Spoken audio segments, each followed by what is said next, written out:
My name is Keith Beavers, and I wish that was a pumpkin spice latte. I'm going to make my own pumpkin spice for lattes this year. So excited.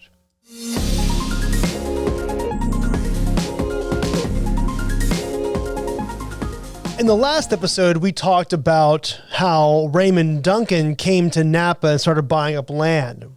We also talked about how Dr. Jack and Mary Novak showed him around in the 1970s and how that's how he fell in love with it. Dr. Jack and Mary Novak were the owners of Spottswoode. Spottswoode is one of the oldest estates in Napa as far as wine is concerned. And I started looking into Spottswoode because I've had Spottswoode. They've come to our offices and tasted us on the wines. The wines are great. But I wondered, do enough people know about Spottswoode? Do enough people know how kind of significant this is? Because there's a vineyard in Spottswoode that's a Cabernet Sauvignon vineyard. And there's something very special about this vineyard. There's something very special also about the people that have been stewards of this vineyard. And in the history of this era of Napa Valley, in all these different stories, here is yet again another unique story about wine, Cabernet Sauvignon, in Napa Valley. And what's wonderful about this story is that there's no mystery. There's only a little bit of mystery, but not a lot. Because the Novaks do tours. They want you to come to their property. They want you to see what they're doing. Whereas, like Screaming Eagle, they don't want anyone to show up.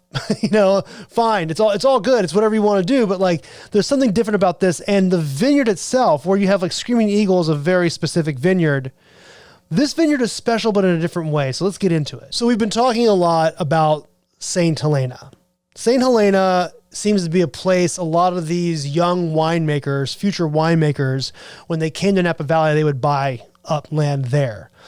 If you look at St. Helena on the map, it's up in the northern part of Napa Valley. And there's this area just in the foothills of the Mayacamas Mountains that it's the foothills of the Mayacamas. And right there is a bunch of alluvial soil. What happens is that the mountains came up, and even to this day, rocks just fall down hills. That's just part of gravity and geology and life. And whether it's an avalanche, whether it's the changing of a river direction, or whether it's just weather wear and just rocks falling down to the bottom, when a bunch of this detritus from a mountain falls to a valley floor and fans out, that's called alluvial soil. And in the whole Mayacamas range, and even in the Vaca Mountains, all this, whenever you have a mountain, you're going to have alluvial soil. And I think there's something special about this particular spot we're about to talk about. But it didn't begin with wine. It began as a summer home that happened to have vineyards. George Schoenwald and his wife, Catherine, moved from Germany to California in the late 19th century, around 1870. And the thing about George, this is very interesting. As an immigrant in the United States around this time, you're looking for work. And it just so happens that he became someone who managed luxury hotels. And as a hotel manager, he was able to manage some of the most luxurious hotels in Northern California. The one that we need to talk about specifically, Monte in Monterey. He was head over heels for that place, I believe, because in the future, he would use that design for something else. Like many people in Northern California, at some point, they go into the Napa Valley. But for the Schoenwalds, this wasn't a wine dream. For them, they wanted to buy land, build a summer home, and just have fun. They would do all their work in the cities in Monterey and San Francisco and manage hotels, and then come to the Napa Valley in the summer to enjoy Napa Valley. So they go to Napa Valley to the northwestern corner, which is at the base of the Mayacamas Mountains, and they buy 31 acres to build their home. And this is in 1882. And I find it interesting that they went ahead and planted 17 acres of vineyards. I don't think they were going to make wine, but wine and vines was happening in Napa Valley at the time. So I think they were just going to, like a lot of people, grow grapes and sell them. And then in 1884, they end up selling 17 acres of their property to a man named Franz Kraft, otherwise known as Frank Kraft. And Frank goes about starting his own winery, building a Victorian era home or farmhouse on his property, as well as a stone building that would become the Old Kraft Winery. He would go on to own this property and have a winery until 1888. Now, the next year after the sale of those acres to Kraft in 1885, on the remaining acreage, the Schoenwalds built a extremely beautiful, majestic Victorian style home that is still there today. It is actually on the wine label of Spottswoode. And what's really cool is the style of this home was inspired directly by the architectural design of the Del Monte Hotel in Monterey that George had managed. So at this point, they had 31 acres of land. 17 of those acres were sold to, I guess, their friend Franz Kraft. And then on the remaining acreage, they had built their home. Plus they had their own 17 acres of vines. They called that vineyard of their own Esmeralda. In Spanish, it means emerald. And that's the way it was for a while until 1888, when Kraft no longer had his winery. I don't know how this happened. This is where the mystery, this is a little bit where the mystery is here, is Catherine passes away. And George decides he can't do this anymore. I'm literally just theorizing here, because in 1906, George sells to a man named Joseph Bliss. He sells Esmeralda, the vineyard, to Joseph Bliss. What happens to George after this, I can't find out. He leaves Napa, I believe, out of grief. There's not a lot of information about what happened to George after this, but he is credited with breaking ground in this very special place. Joseph Bliss only has the property for 2 years. He actually changes the name from Esmeralda to Stonehurst, inspired by the Old Kraft Winery on the property.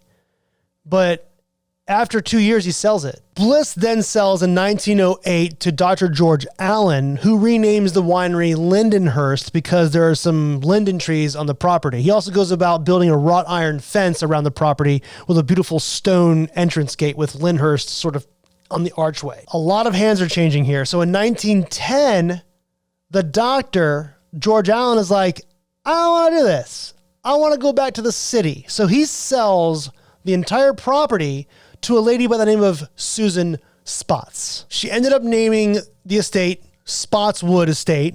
Obviously, her last name was Spotts, but that was also her husband's name, Albert Spotts. So she named it Spottswoode in honor of her husband. I also read that the Spottswoode, the wood part of it with the E at the end, was supposed to kind of like emulate a kind of like luxurious estate.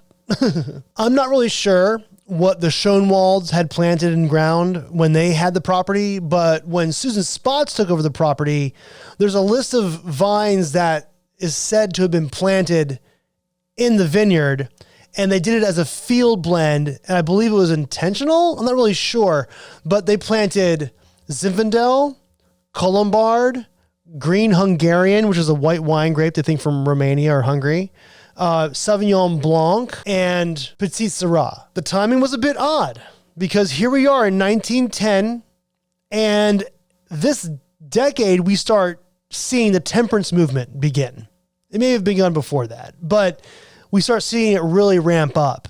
And everyone kind of saw prohibition might happen, but no one really, well, some people thought it was going to happen, like the Below Vineyards, and they made sure to get warrants to make sacramental wine. But like the Spotts, they planted a vineyard thinking that the 18th Amendment would not be ratified. Or if they thought it would be ratified, see, during right before Prohibition happened, there was a thought. I mean, everyone thought that wine would be kind of like saved from Prohibition because Prohibition was about a certain alcohol percentage. But at the last minute, they just got rid of all alcohol. So people that had planted vineyards like the Spotts, like field blends, hoping that this wasn't going to be a thing, it became a thing. And so they survived through Prohibition, not only selling wine or selling grapes to the Christian Brothers for sacramental wine, but they also grew mushrooms in the cellar, because underneath the farmhouse that Kraft had built was a sandstone cellar. That was the cellar for the property. And they grew mushrooms down there to make money off of during Prohibition. And they raised frogs, because at the time in San Francisco, frog legs were a delicacy.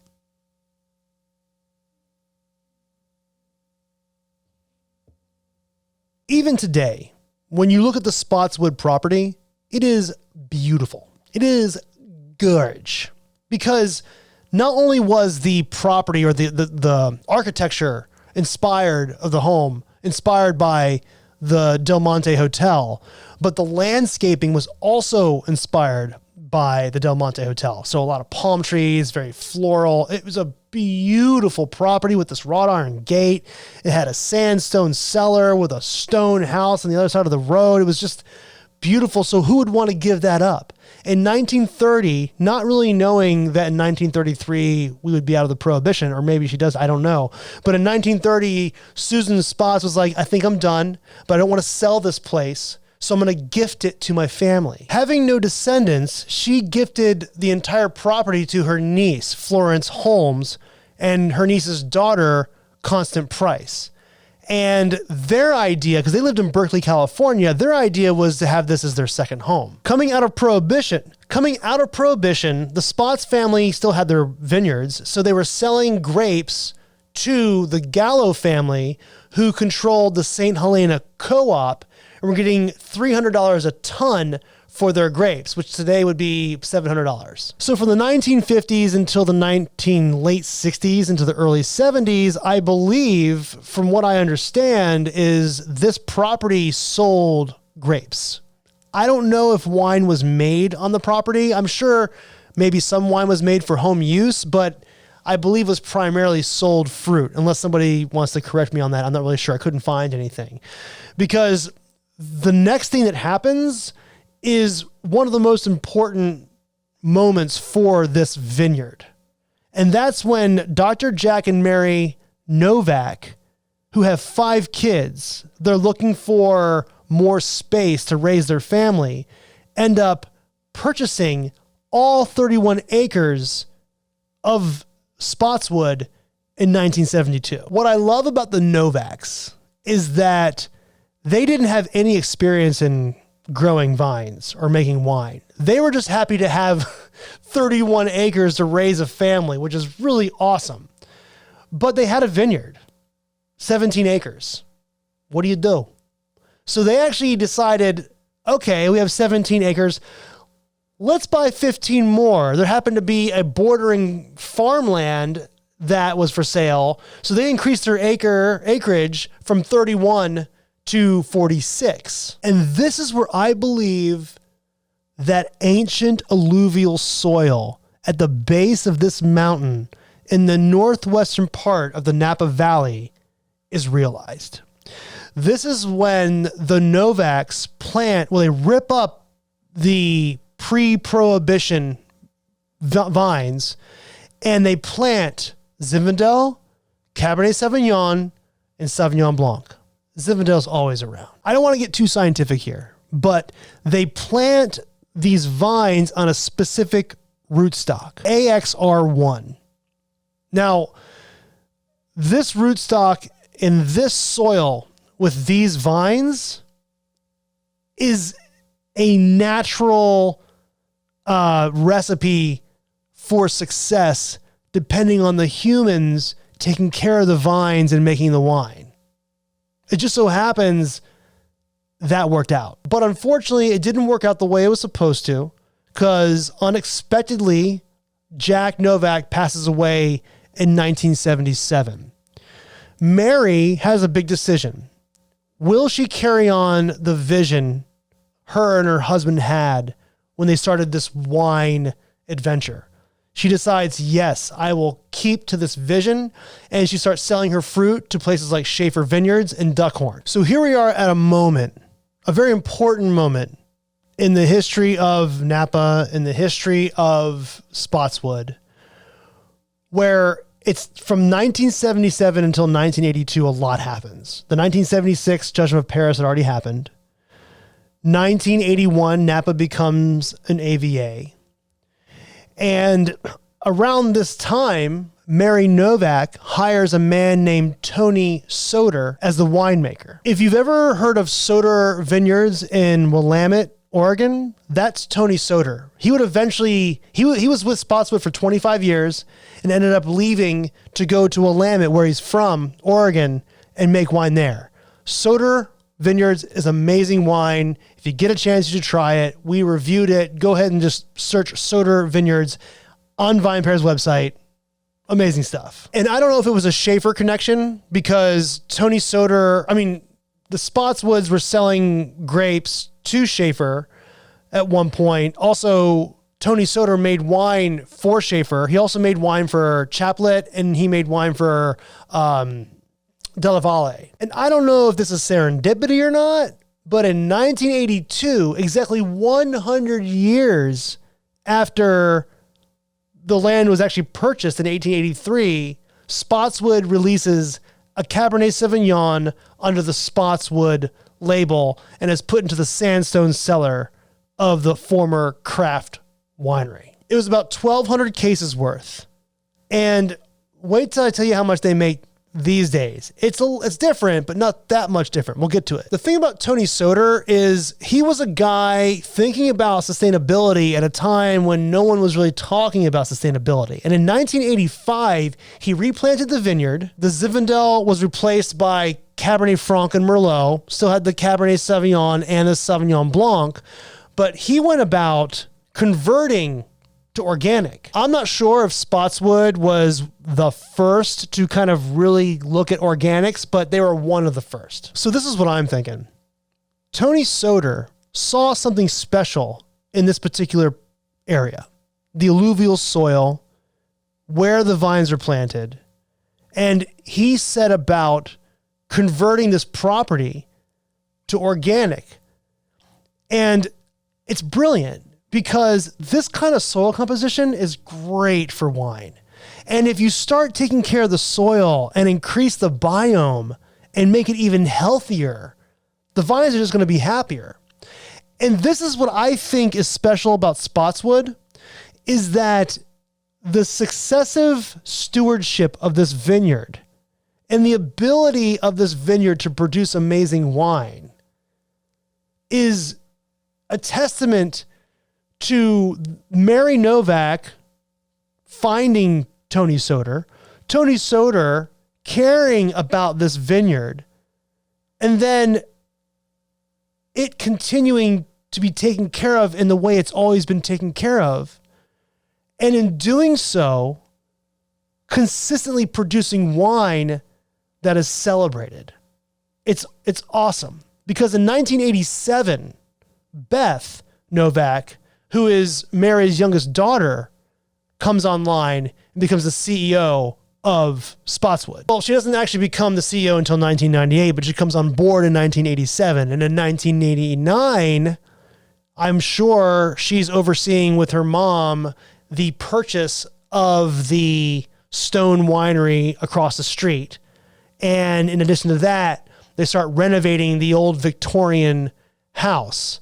And the house becomes their offices, and the old Stone Winery becomes the barrel room. In 1996, after 25 years of killing it at Spottswoode, Tony Soter, who I forgot to mention this, but when he became the winemaker, he also became the vineyard manager. This guy basically did everything at Spottswoode. And after 25 years, he was ready to retire. So in 1997, Rosemary Cakebread of Cakebread Cellars comes on board as winemaker. And in 2002, she hires an intern named Jen Williams, who eventually becomes her assistant winemaker. And it's Jennifer Williams, who was the assistant winemaker. She says something very interesting. I'm paraphrasing, but what she says kind of inspired me to think about why Spottswoode is so important. She says the Spottswoode vineyard is very pliant to whoever owns the vineyard. What she's saying is that as long as somebody cares about this vineyard and takes good care of it, it will give back tenfold. What I'm sensing here is that humans found a very special spot on the planet. They planted vines there. Vines fell in love with the soil. The soil and the vines in this spot love each other. And whoever takes care of these vines, if they're taken care of properly, the wine that's made from these vines will be delicious. And it just so happens that like everyone that comes on to take care of these vines really cares about these vines. And the wines that are made from these vines, they are celebrated throughout California and beyond. The thing about Spottswoode is the wines, the Cabernet Sauvignon, they also have a Lyndhurst Cabernet Sauvignon as a nod to one of the previous owners. But the Spottswoode Cabernet Sauvignon, it's very much like a Napa Cab. It's big, it's full bodied, it has tannin, it's age worthy, but it's exactly what the vineyard will give you. It is alluvial soil, high draining soils. That means a lot of tannin, concentration of fruit. That's what these wines are. And they've always been this way. Sauvignon Blanc is delicious as well. Basically, the vineyard stays true to itself no matter what human is taking care of these vines. And it seems to me, ever since the Novaks came and bought this place, that these vines were very, very well taken care of. And it shows in the wines that come out of Spottswoode. So where does Spottswoode sit culturally in the drinking culture of wine in America? Now, I don't believe Spottswoode has the fame of Screaming Eagle and Silver Oak and Caymus, and I don't think that matters. I think what we're seeing with Spottswoode, and you should absolutely go out and try Spottswoode because it's just beautiful. Also, if you want to age wine, it's a great wine to age, and it's also easier to get than like Screaming Eagle. I have to admit, before Spottswoode came to the VinePair offices, I had not heard of them. The Sauvignon Blanc came through the tasting room and I gave them a score and reviewed their wine because that was a delicious Sauvignon Blanc, but I had not tried the Cabernet Sauvignon. These cabs, the Lyndhurst and the Spottswoode, they can go upwards of like $300 a bottle. That's because production is very small. The Cabernet Sauvignon sees about 5,000 cases a month. And I think with Spottswoode, I believe if you haven't had Spottswoode, you should go buy Spottswoode. It is up there with the pioneering wines of Napa Valley. And for some reason, it just doesn't get the attention that Caymus, Screaming Eagle, and others do. This is a winery that started doing organic agriculture in the mid-'80s. That's a really forward-thinking property. And if you think about it, if organic agriculture improves the biome of your land, and they've been practicing organic agriculture since the mid to late 80s, imagine how healthy that vineyard is after all this time. Because when you convert to organic agriculture, it takes a long time.